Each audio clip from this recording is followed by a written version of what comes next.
उक्षी घाटात चारचाकीचा अपघात, दाम्पत्य किरकोळ जखमी। वांद्री उक्षी मिरजोळे रत्नागिरी महामार्गावरील उक्षी करबुडे घाटात एका चारचाकी गाडीचा अपघात झाला। गाडीवरील नियंत्रण सुटल्याने ती छोट्या दरीत कोसळली। या अपघातात गाडीत असलेले पती पत्नी किरकोळ जखमी झाले आहेत। ही घटना आज दुपारी 2 वाजण्याच्या सुमारास घडली।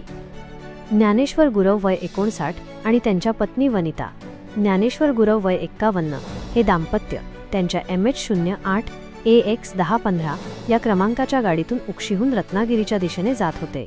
उक्षी घाटातील चढण चढत असताना अचानक गाडीवरील चालकाचे नियंत्रण सुटले, त्यामुळे गाडी रस्त्याच्या कडेला असलेल्या कठड्याला धडकून छोट्या दरीत कोसळली।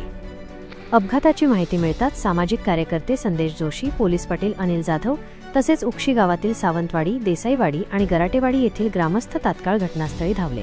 त्यांनी जखमींना गाडीतून बाहेर काढण्यासाठी तातडीने मदतकार्य सुरू केले। अपघातग्रस्त दाम्पत्याला एका खासगी गाडीतून तात्काळ रत्नागिरीच्या जिल्हा रुग्णालयात दाखल करण्यात आले आहे। सुदैवाने या अपघातात त्यांना किरकोळ दुखापत झाली असून त्यांच्यावर उपचार सुरू आहेत। या घटनेमुळे घाटातील वाहतूक काही काळ विस्कळीत झाली होती। ताज्या घडामोडी पाहण्यासाठी ग्रामीण वार्ता या न्यूज चॅनलला आत्ताच सबस्क्राईब करा।